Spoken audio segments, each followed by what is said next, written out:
From Deloitte Tax, welcome to the Tax News and Views podcast. In this series, we talk to specialists from Deloitte about the latest business issues.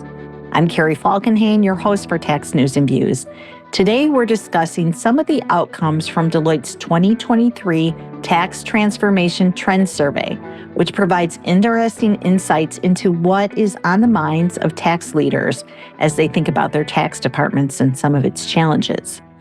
Joining me today for the discussion are three members of Deloitte's Tax Operate and Tax Technology practices.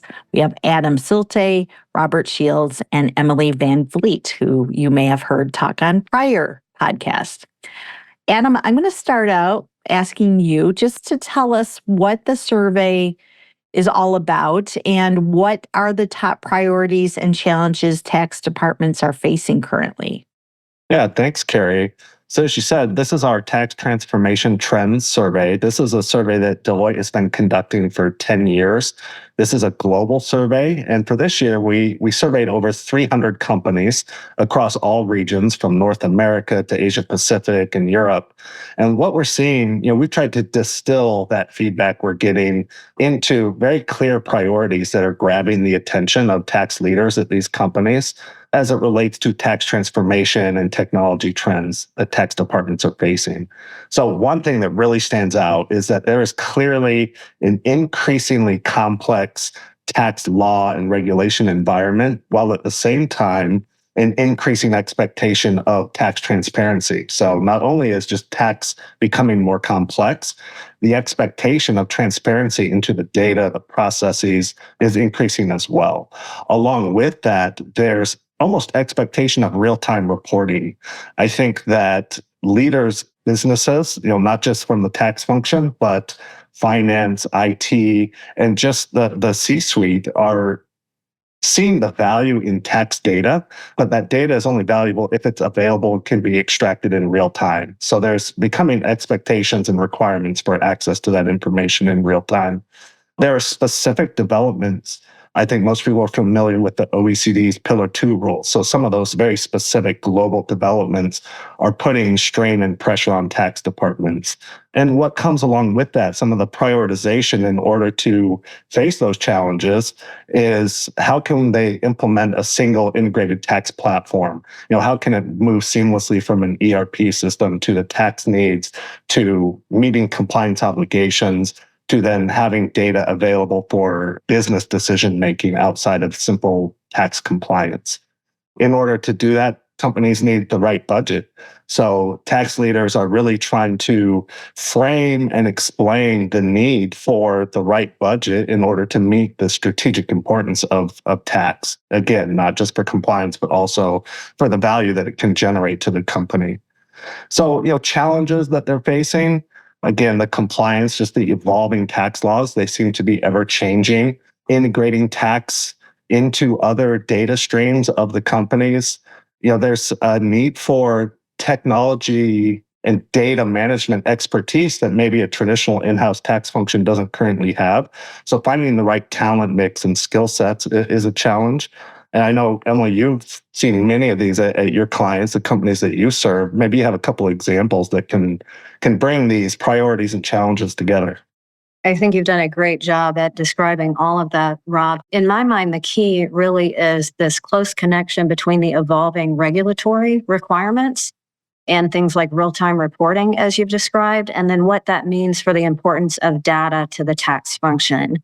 And I think that connection and the developments that we're seeing around the world, like Pillar 2, are really making both tax leaders and finance leaders start to collaborate in a new way, recognizing the sheer importance of having quality data at the right time for tax teams to use.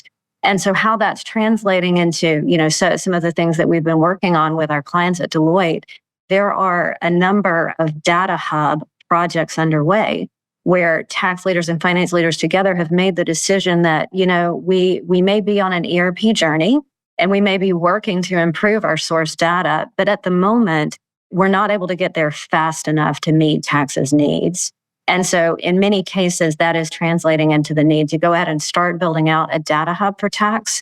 So sometimes that starts specifically with the Pillar 2 requirements, since those are new and they're coming up. for many of our multinational clients. But other times, the priority might be transfer pricing data, or it could be state apportionment data. But we certainly are seeing a lot of activity in terms of true projects and efforts to solve those data challenges.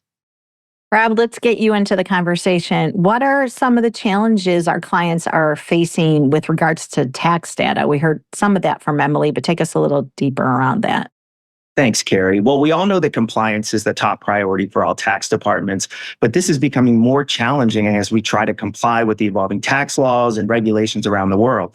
And the digitization of tax authorities elevates the need for automated, clean tax data. And this is the largest challenge for our clients.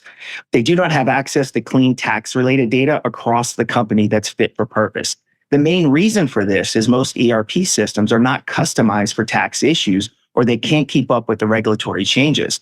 The good news is technology is catching up, and Emily and Adam both touched on this. Clients are starting to see the value and the need to build integrated tax data platforms, or also known as tax data hubs. These types of solutions can connect live to multiple ERPs. They can validate, cleanse, and blend the data as it's coming in.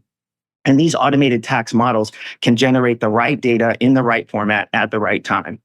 And having these type of technologies allows companies to be more data-driven and make decisions more quickly. And this in turn allows tax leadership to demonstrate the value their tax teams generate. Yeah, that's right, Rob. And I also think that at this point, Carrie, we could pull a little bit on the talent thread that Adam mentioned as well, because many of our larger tax departments are certainly investing in data management skill sets to really own and develop all of what Rob has just described in-house. But so something else interesting that we saw in this survey when we asked about outsourcing arrangements and the benefits that some of our clients are seeing in those arrangements, access to technology was actually the top benefit this year. And so that's significant because it's always been about cost, right? And this year actually accessing technology and that technology expertise was the most important factor. I think that also is an indicator that technology is getting more complicated. Many of our engagements are starting to use machine learning in different ways. Obviously, Gen AI is a significant hot topic that many tax leaders are trying to investigate. How should they be using that for tax, and how is it being used across finance?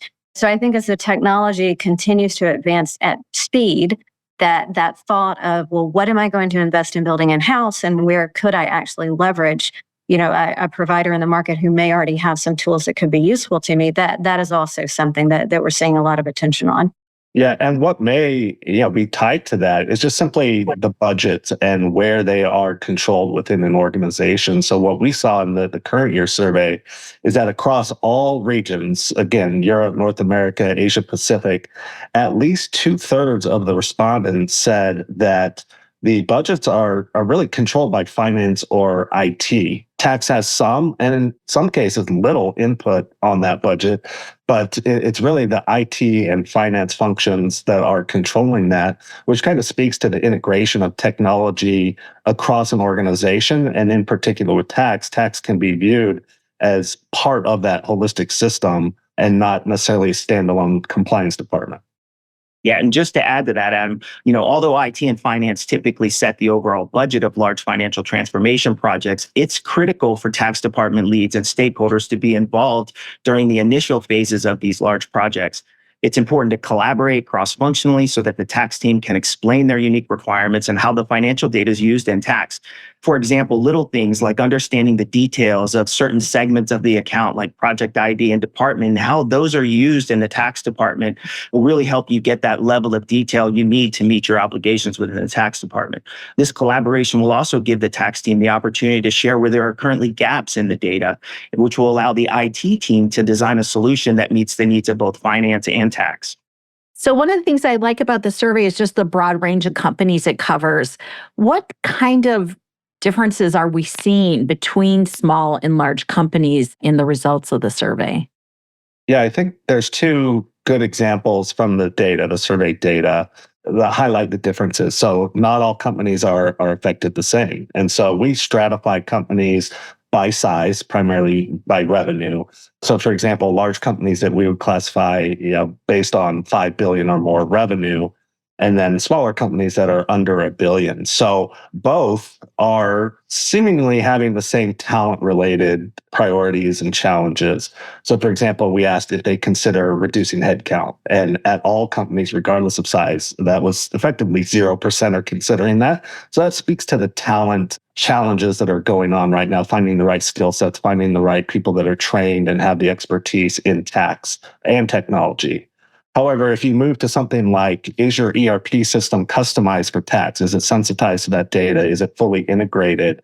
Large companies, about 50% responded positively to that question, whereas smaller companies, 14% responded positively. So you can see in some instances, like talent, everyone's affected similarly.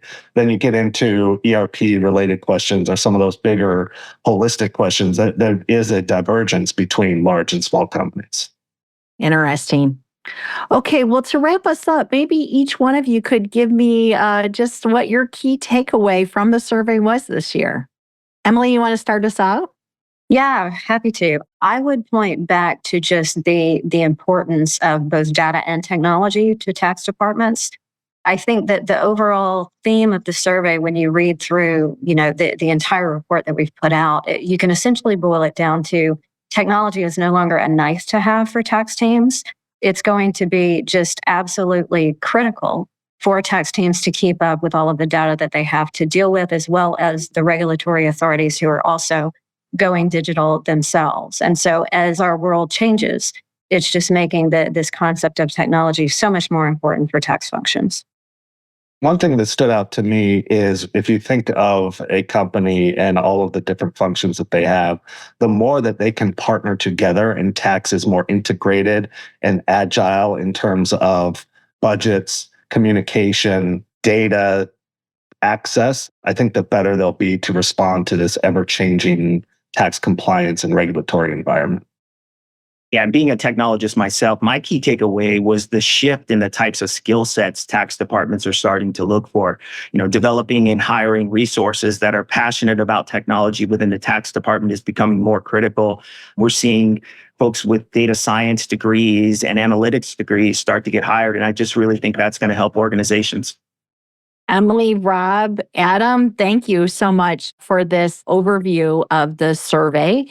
If our audience wants more information, just go to Deloitte.com and search for 2023 tax transformation trends to get a complete copy of the survey. You can also feel free to reach out to any of our speakers directly via LinkedIn. I just want to thank our audience for listening in today, and I hope you're able to join us next time as well. Be well, everyone. Take care.